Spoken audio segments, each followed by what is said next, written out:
Brian was talking about all the getting your bike set up and so forth, but one of the major things also is getting your clickers right. Because that's one thing that I have noticed is you're seeing a lot of the guys pogoing, packing, and some of the guys really don't know kind of what I'm talking about. A lot of times, I know when my bike is set up properly, but I really don't know how to get there. Can you explain to them a little bit more how to get your bike set up a little bit where it's not packing? Okay, there's a lot of confusion out there about clickers and exactly what they do, how far to turn them, what clicker solves what problem, okay? Now, I'm going to start out by telling you there is no magic carpet ride suspension. They've been working on it for years, but it's still not here yet. But you really can get a good middle-of-the-road setup, and when we do suspension here at SMS, that's what we try to give people. We know that in Toro, you'll go to Bonita, which is one extreme. You've got high speed, you've got deep sand, you've got big jumps, and then you've got another extreme, like going to Oklahoma. When you get up there and you get in the tight stuff and you get in the rocks and you got lots of low speed, sharp hits. So you've got to have a suspension that's versatile. But when you actually get to these places, you actually need to tune your suspension so that it will work there. Now, you've got to think about when you're riding, the place you're riding at or the obstacle you're having trouble with, you need to figure out whether this is a low speed hit or a high speed hit. Now, when we say low speed and high speed in the suspension world, it has nothing to do with mile per hour. It has to do with shaft speed.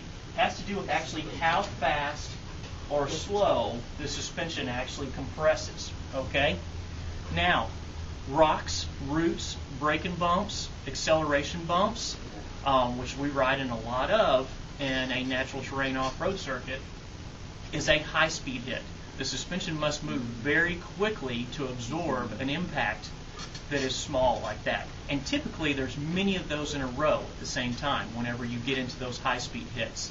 When you get to a place like Bonita, those jump landings and big rolling whoops and G-outs, even though you're going a lot faster, those are low-speed hits. The suspension does not move very quickly in those instances, okay?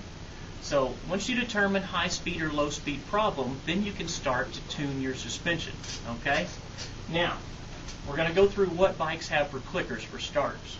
Now, on the front end, typically there's only 2 adjustments. Some bikes have 3, okay? On XCW KTMs and EXC KTMs, bikes like that, the compression's on the bottom and the rebound's on top. All modern Japanese bikes in the KTM XCs and SXs, it's reversed. The compression's on top, rebounds on bottom. If you don't know which one your bike is, you can call us or you can look in your owner's manual.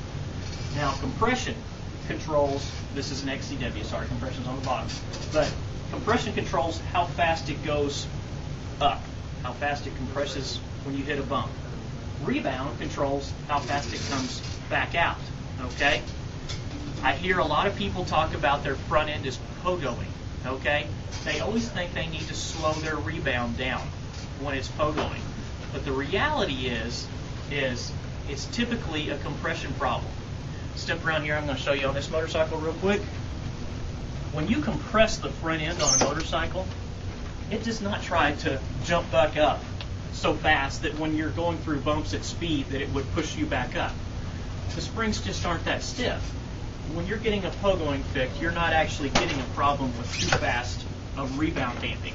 The problem typically is your compression is either too soft or too stiff. It can actually be either one. With most modern motocross bikes, the compression is typically too stiff, and it's not actually soaking all those little bumps up. So it's giving you a jarring feeling to your hands because it's actually not absorbing all of them, okay?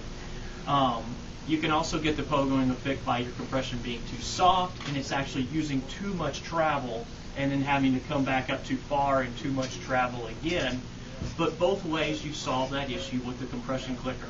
Easiest way to figure out which problem you have is have someone watch you, and if it's using a ton of suspension travel, then you need to stiffen your compression. If it's barely using any, then you need to soften your compression, okay? When I went to race tech school, Paul Feed, who's a very smart individual and was race tech, he actually took us out to the racetrack and proved to us that it's almost impossible to have too fast a rebound. Okay? Very fast rebound on your forks equals good compression, or good traction, excuse me. The faster your rebound is, the more your front tire stays planted and follows the ground, so your tires have good traction. Okay? Now, you can get to the point where you have no control over the front end. You do have to have some amount of rebound damping on the front, but like I said, the rebound clicker is very confusing. Most people grab it for the wrong reasons. Try to tune your problems with your compression clicker on the front.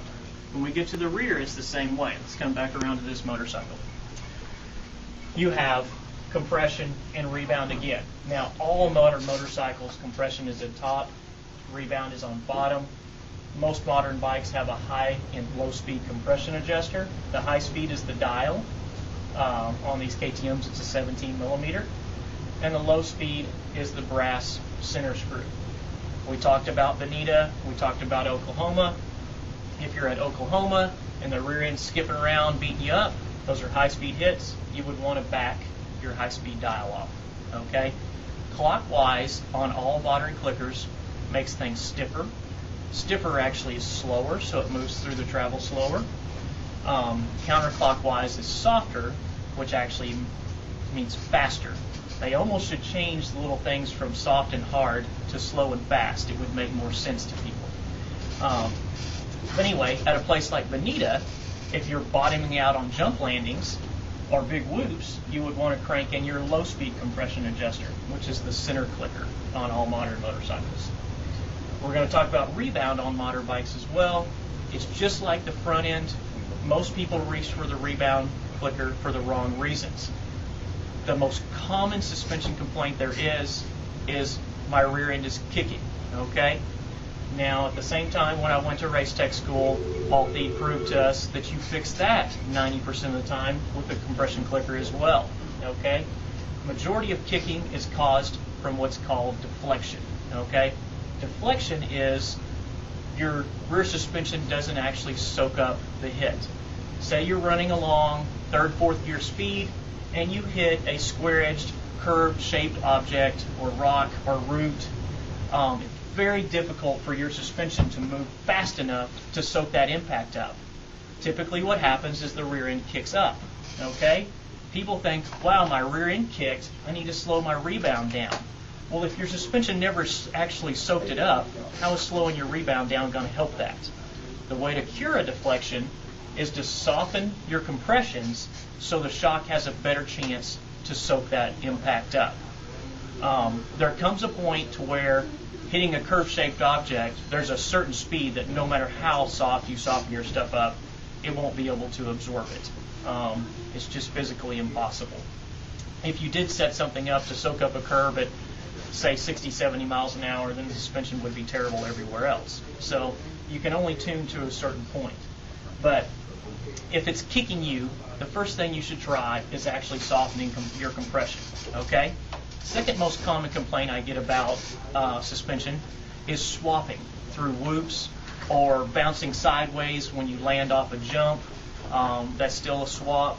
That's caused, people also want to reach to the rebound clicker and slow it down for that, but that's also not the solution. Okay? When you get a swap or a sideways bounce off a jump landing, it's the exact opposite of deflection. You actually have bottomed your suspension, used all your travel. That energy has to go somewhere, so the whole motorcycle will hop sideways or bounce up and swing sideways. When that happens, you actually need to stiffen your compression clicker so that it doesn't use all of its travel so fast and doesn't have so much energy it just needs to dissipate when it bottoms hard. Okay? So 90% of your suspension issues can be solved with your compression clickers, both front and rear.